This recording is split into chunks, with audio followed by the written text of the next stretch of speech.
दो भाइयों के पास शादी करने के पैसे नहीं थे। अपना वंश चलाने के लिए उन्हें बच्चों को जन्म देने के लिए किराए की पत्नी लानी पड़ती है। आज मैं आपको बताने जा रही हूँ एक फिल्म के बारे में जिसका नाम है हायर्ड वाइफ। जो भी एक खाड़ी है जो पश्चिम यूनान के योआनलिंग पहाड़ के अंदर की ओर है। गाँव बहुत गरीब है, वहाँ सभी आदमी शादी नहीं कर सकते हैं। वे मानते हैं कि संतान न होने के 3 पाप है और बेटा नहीं होना इनमें से ज्यादा गंभीर है। एक संतान पाने के लिए गाँव के लोग पहाड़ से एक महिला को किराए पर लाने के लिए पैसा इकट्ठा करते हैं। उसके बच्चा होने का इंतजार करते हैं, फिर उसे भेज देते हैं। समय के साथ जो भी खाड़ी का मतलब हो जाता है बच्चे के जन्म के लिए किराए पर पत्नी। ये खास रिवाज कहलाता है किराए पर पत्नी लाना। जोड़ा बनाने वाले हायर्स कहलाते हैं और जो लड़की खरीदी जाती है उस हायर्ड वाइफ कहा जाता है। वानर एक किराए की पत्नी है। 3 महीने पहले वानर के बच्चे को जन्म दिया है। उसके पति को टीबी है। पति के इलाज के लिए जर्मनी की खाड़ी में किराए की पत्नी बनना पड़ता है। उसने पूछा कि उसे किस परिवार में जाना है तो उसे पता चला कि लू ब्रदर्स ने उसे खरीदा है। वानर 2 लोगों को सर्विस नहीं देना चाहती है। वो मैच मेकर से कोई दूसरे परिवार के लिए कहती है। मैच मेकर कहता है इस गरीब पहाड़ी जगह पर क्या पता चलता है किसका बच्चा है। दोनों भाई साथ मिलकर बच्चे को पाल लेंगे, साथ ही आधी राशि उसके पति पर खर्च होगी। कुछ नहीं बदल सका। आखिर वानर को उसे ही स्वीकार करना पड़ा। किराए की पत्नी लेने के भी कुछ नियम है। पहला, घर से लगाव नहीं करना है, काम को बीच में छोड़कर नहीं जाना। दूसरा, केवल आगे नहीं देखना,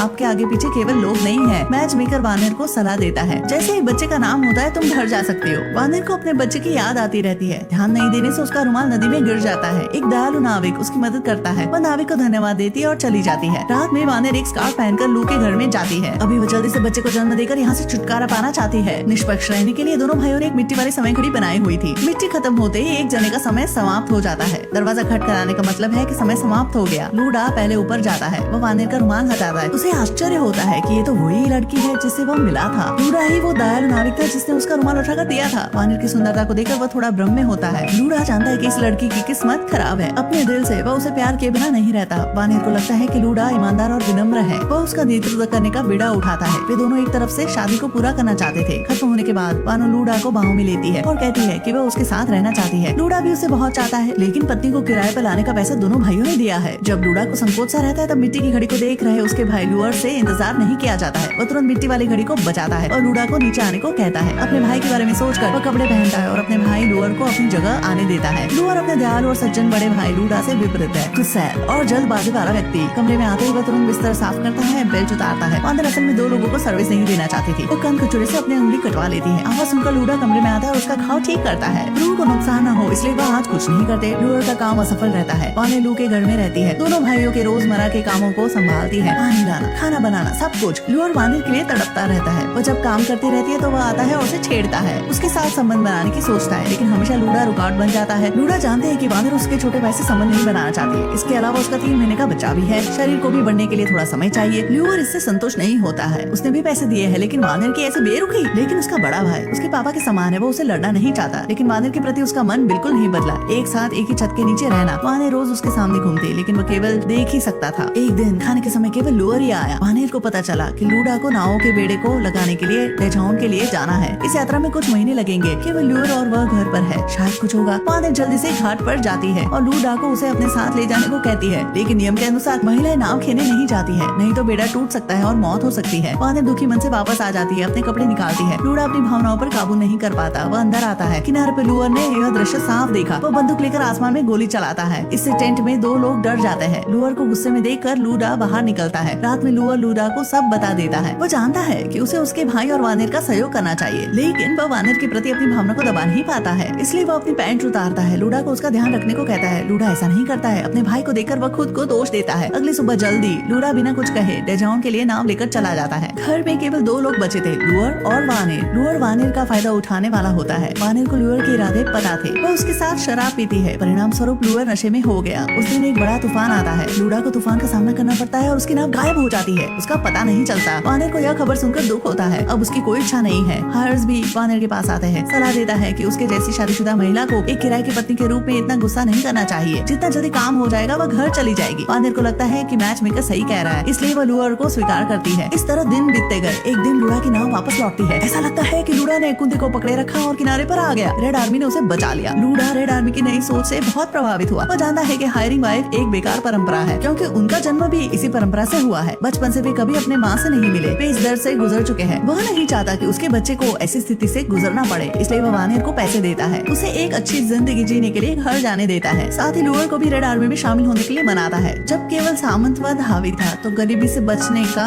एकमात्र तरीका का खुले में शादी कर लेना है। वानेर आखिर गई नहीं थी। उसे खबर मिलती है कि उसके पति की टीबी से मौत हो गई, इसलिए उसका बच्चा भी भूख से मर जाता है। क्या यह संयोग है? वानेर अब लू के परिवार के साथ रह सकती है। दुख के बाद दुख। रेड आर्मी को नजदीकी गाँव में पकड़ लिया जाता है। लू को व्हाइट डेविल घेर लेते हैं। लू को एक गोली लगती है। लूडा और वानेर भाग्य से बच जाते हैं। इसके बाद लूडा रेड आर्मी में शामिल होता है। वानेर जोनी की खाड़ी में रहती है और लूडा की जीत का इंतजार करती है। 10 साल बीत गए। वानेर इंतजार करती है, लेकिन उसे लूडा के मरने की खबर मिलती है। वो एक हीरो बन जाता है। उसने 7 दुश्मनों को मारा है। वानेर इंतजार में लंबा समय बिताती है।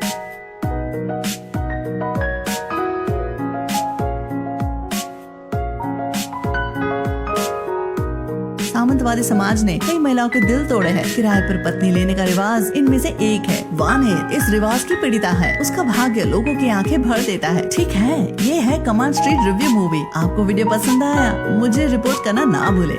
मिलते हैं।